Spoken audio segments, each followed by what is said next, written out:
6 partidos da oposição guineense, reunidos num espaço de concertação, criticaram hoje a forma como foi conduzido o processo do envio para o país da Força Militar da Comunidade Económica dos Estados da África Ocidental, a CEDEAO.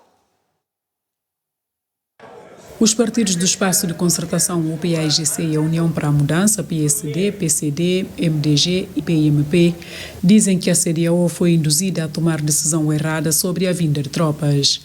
Em conferência de imprensa, os partidos fizeram uma resenha de diferentes missões da CEDEAO ao país, que foram com determinação da Assembleia Nacional Popular e com um mandato definido. Porque comprou a versão de que se tratava de facto de um golpe de Estado.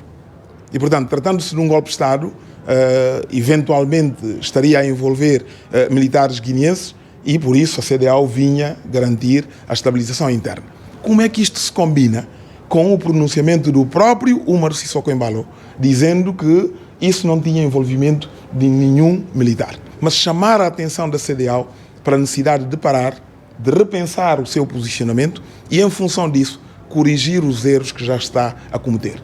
Instado se os erros da CEDEAO têm a ver com interesses no país, como muitos guineenses entendem.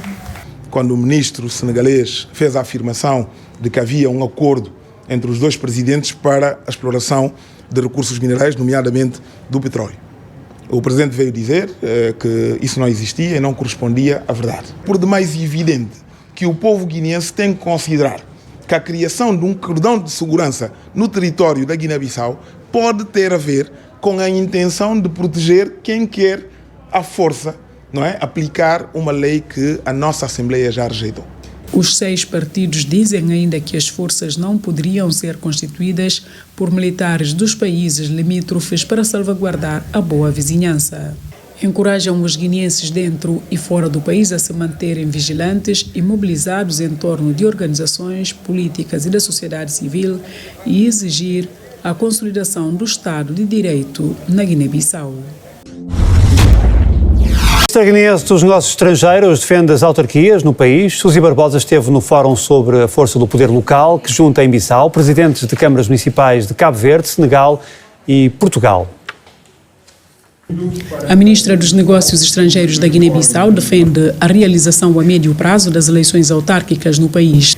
Suzy Barbosa falava na abertura do primeiro fórum internacional denominado A Força do Poder Local, no qual participam os presidentes das câmaras de Cabo Verde, Senegal e Portugal, que vão, durante uma semana, partilhar as experiências na gestão das edilidades. Cabe, sem dúvida, promover com a maior brevidade possível a institucionalização e a funcionalidade das autarquias locais com base num modelo democrático adaptado à nossa realidade política, económica e sociocultural da Guiné-Bissau, de modo a assim proporcionar uma maior participação cidadã, proativa na gestão dos municípios, pelo aproveitamento de experiências positivas demonstradas em outros países lusófonos como Portugal e Cabo Verde, cuja dinâmica dos municípios procura soluções sustentáveis ao plano de desenvolvimento local. Para o Governo, o desafio é essencial para a consolidação dos fundamentos da representação democrática. O Governo dispõe de um Programa Nacional de Descentralização, programa esse que fez uma radiografia da atual situação dos nossos setores administrativos, futuros municípios, segundo a nossa Constituição da República. Igualmente, foram previstas atividades com vista a suprir todos os problemas que põem em causa o processo de municipalização. Espera-se com o fórum encontrar um modelo de crescimento e desenvolvimento local na Guiné-Bissau e construir um mecanismo de envolvimento e representação dos cidadãos na vida da cidade. Teve início hoje em Bissau o 10º Congresso da Comunidade Médica de Língua Portuguesa, sob o lema Saúde Lusófona pós-pandemia. O encontro, que reuniu ordens dos médicos dos países de língua portuguesa, visa promover uma política comum de cooperação e de intercâmbio de experiências em saúde nos países lusófonos. O Ministro da Saúde Pública guineense falou das vantagens deste encontro para o país. Este congresso vai trazer uma aproximação ainda maior entre a nossa comunidade, É a primeira vez que está a ser realizado na Guiné-Bissau.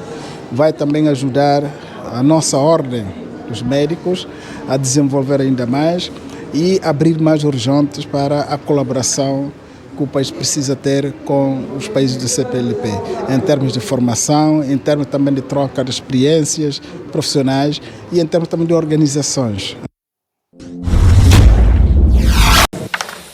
O vice-presidente da Liga Guineense dos Direitos Humanos diz que a instabilidade política continua a ser uma grande ameaça à liberdade de imprensa na Guiné-Bissau. O ativista que participou nas celebrações do Dia da Liberdade de Imprensa anunciou que será criado um observatório da imprensa para garantir um jornalismo livre e sem condicionalismos. A liberdade de imprensa é um valor, é um direito com dignidade constitucional que nós não estamos dispostos para abdicar e vamos lutar pela sua consolidação, pela sua permanência na ordem jurídica guineense e, sobretudo, do seu exercício prático. Nós temos assistido a alguma divisão, uma espécie de divisão. Temos assistido ao jornalismo militante, não é? Há alguns setores dos órgãos de comunicação social que, de uma forma ou outra, têm prestado algum serviço ao poder político, renunciando àquilo que é a missão primordial e pública que eles têm de promover a liberdade de imprensa. Estamos a organizar esse evento que é apenas um passo, nós continuaremos a trabalhar, vai ser criado um observatório sobre a liberdade de imprensa na Guiné-Bissau, através da Casa dos Direitos. A instabilidade política está a minar a liberdade de imprensa na Guiné-Bissau. É tudo nesta edição. Muito obrigada por nos ter acompanhado. Fique bem. Até amanhã.